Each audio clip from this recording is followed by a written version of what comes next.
Good morning. आज इस class में हम जानेंगे सेल नोटेशन। सेल नोटेशन लिखा कैसे जाता है।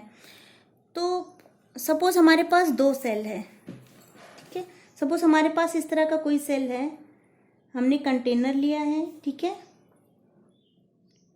यहाँ पे ये जिंक सल्फेट है सोल्यूशन, यहाँ पे कॉपर सल्फेट का सोल्यूशन है, यहाँ पे हमने कॉपर रॉड को डिप किया हुआ है और यहाँ पे हमने जिंक रॉड को डिप किया हुआ है और इसको इन दोनों को हमने एक वायर से कनेक्ट कर दिया है। यहाँ पे हमने एक बल्ब लगा दिया है।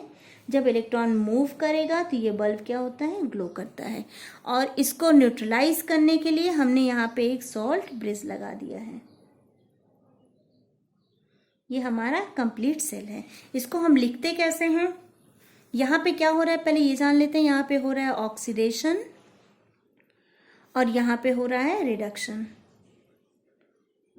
ओके, अब ऑक्सीडेशन हाफ सेल को हम कैसे लिखेंगे। ऑक्सीडेशन हाफ सेल को पहले सेल का नोटेशन लिखते हैं पहले हम, हाफ सेल, ठीक है। ये है आपका reduction half cell, reduction half cell,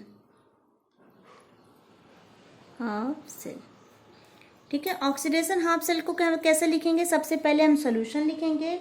solution हमारा किस चीज़ का है और उस सोल्यूशन का हम कंसंट्रेशन लिखेंगे, ठीक। उसके बाद इन कांटेक्ट विथ, किसके कांटेक्ट में है, कौन सी रॉड के कांटेक्ट में है, ठीक है। फिर डॉटेड लाइन लगाएंगे, फिर हम सोल्यूशन लिखेंगे। रिडक्शन का कैसे लिखेंगे, सोल्यूशन, और इस सोल्यूशन का भी अपना कोई कंसंट्रेशन होगा और इन कांटेक्ट विथ क्या हो जाएगा, rod.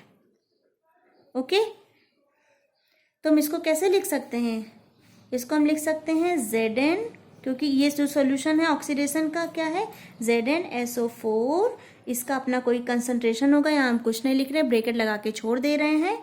In contact with rod किसकी है, ये Zn की है और ये रॉड किसकी है, कॉपर की। तो यहाँ पे हम लिखेंगे Zn। फिर डॉटेड लाइन, अब ये सोल्यूशन में ये किसका सोल्यूशन है, कॉपर सल्फेट का, ठीक है। इसका कुछ कंसंट्रेशन होगा, इन कांटेक्ट विद किसकी रॉड है, कॉपर की, ठीक है। अभी ये इनकम्प्लीट है,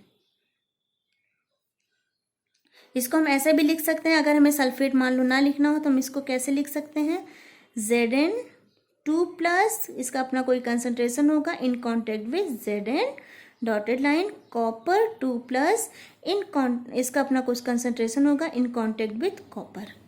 ओके, लेकिन हमने यहाँ पे सॉल्ट ब्रिज लगाया है, ठीक है। अब इस सॉल्ट ब्रिज की वजह से हमने इन दोनों को क्या किया, कनेक्ट कर दिया है। तो हम सेल रिप्रेजेंट कैसे करेंगे, पूरा सेल रिप्रेजेंट कैसे करेंगे, हम क्या करेंगे, सेल रिप्रेजेंटेशन कैसे करेंगे, सेल रिप्रेजेंटेशन कैसे करेंगे, क्या लेंगे, रॉड, फिर सॉल्यूशन, फिर सॉल्ट ब्रिज।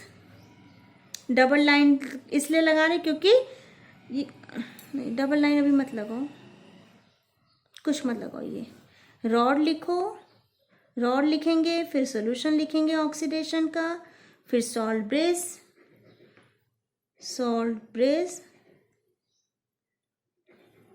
सॉल्ट ब्रिज, फिर सॉल्यूशन,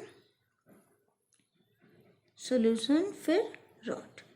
ओके, पहला रॉड किसका था, जिंक का, तो इसको हम क्या लिख सकते हैं, जिंक। फिर सोल्यूशन हमारा किस चीज़ का था, इन कांटेक्ट विद ZnSO4, ठीक है। अब ये सॉल्ट ब्रिज दोनों में एक ही काम कर रहा है, तो क्या लिख सकते हैं हम इसको, डबल लाइन से हम डिनोट कर देंगे, ये सॉल्ट ब्रिज इसके लिए भी है और ये सॉल्ट ब्रिज इसके लिए भी है। तो अब यहाँ पे सोल्यूशन किस चीज़ का है, कॉपर सल्फेट और कॉपर सॉलिड, ठीक है। तो ये हमारा हो गया cell representation, notation of cell representation. ऐसा हम एक और सेल का लिखते हैं। सपोज हमने एक सेल लिया, इसमें हमने निकेल सल्फेट का सॉल्यूशन लिया है और यहाँ पे हमने निकेल की रॉड लगाई है, यहाँ पे हमने किसकी रॉड लगाई है, निकेल की। और यहाँ पे हमने क्लोरीन गैस लिया। क्लोरीन गैस तो सॉलिड तो होता नहीं, वो गैसियस फॉर्म में होता है। तो उसको लेने के लिए हम क्या करेंगे, यहाँ पे एक प्लेटिनम वायर लगा देंगे और उस प्लेटिनम वायर पे क्लोरीन गैस को हम क्या कर देंगे, एब्जॉर्ब करवा देंगे। और इस प्लेटिनम वायर को हम एक ग्लास जार में क्या कर देंगे, बंद कर देंगे। ठीक है, ये ग्लास कंटेनर है आपका, ये प्लेटिनम वायर है, ये ग्लास कंटेनर है, लिख दो इसको, ये है ग्लास कंटेनर, ये है आपका प्लेटिनम वायर, अंदर वाला किनारे किनारे तो क्लोरीन गैस एब्जॉर्ब हुई है, ये है आपका प्लेटिनम वायर, प्लेटिनम प्लेट बोल दो, वायर ना बोलो तो, ठीक है। और ये जो एब्जॉर्ब हुए हैं ये है आपका Cl2 गैस, और ये जो सोल्यूशन है ये HCl का है। ठीक है, यहाँ पे हमने इन दोनों को कनेक्ट करने के लिए एक सॉल्ट ब्रिज लगा दिया है और इन दोनों को आपस में कनेक्ट कर लिया है, और यहाँ पे एक हमने क्या लगा दिया है, बल्ब जो ग्लो करेगा। ठीक, बहुत रफली सा स्ट्रक्चर बनाया मैंने। अब क्या होगा, अगर हम इसका हाफ सेल रिप्रेजेंट करें तो कैसे होगा, निकेल 2+, इसका अपना कुछ कंसंट्रेशन होगा in contact with nickel solid rod. ठीक है, डॉटेड लाइन, फिर इसके बाद क्या हो जाएगा, Cl-, इसका भी अपना कुछ कंसंट्रेशन होगा और इन कांटेक्ट विद किस रॉड, कौन सी रॉड है यहाँ पे, Cl2, और ये Cl2 क्योंकि इस प्लेटिनम वायर पे एब्जॉर्ब हुई है तो इसका अपना कुछ प्रेशर होगा। ठीक है, और फिर in contact with platinum plate. Okay, ये सिंगल इलेक्ट्रोड का रिप्रेजेंटेशन है। अब पूरा सेल प्रेजेंट करते हैं, कैसे पूरा सेल प्रेजेंट करेंगे, पूरा सेल प्रेजेंट करने के लिए हमें क्या है, ये सॉल्ट ब्रिज भी ऐड करना पड़ेगा। तो क्या होगा, पहले हम लिखेंगे रॉड, फिर सॉल्यूशन, सेल रिप्रेजेंटेशन के लिए इस पूरे सेल, ये तो क्या है आपका, ये है आपका, इसको हम बोल सकते हैं सिंगल इलेक्ट्रोड का रिप्रेजेंटेशन, सिंगल इलेक्ट्रोड रिप्रेजेंटेशन।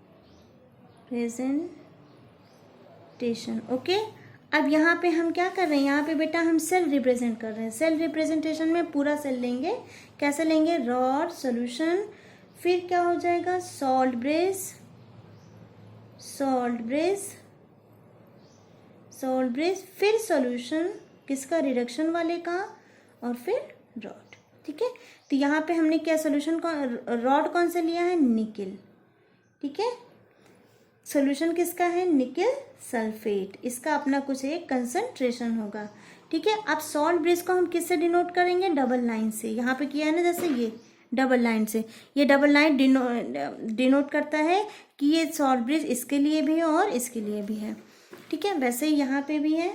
अब यहाँ पे क्या लिखेंगे, सॉल्यूशन किसका है, ये सॉल्यूशन है आपका Cl- का, इसका अपना कुछ कंसंट्रेशन होगा इन कांटेक्ट विद Cl2, और Cl2 किसका है, Cl2 का अपना एक प्रेशर है, और ये किससे जुड़ा है, प्लेटिनम वायर से। तो ये है आपका सेल रिप्रेजेंटेशन। एक सेल रिप्रेजेंटेशन मैंने यहाँ बताया और दूसरा सेल रिप्रेजेंटेशन मैंने यहाँ पे बताया। Thank you.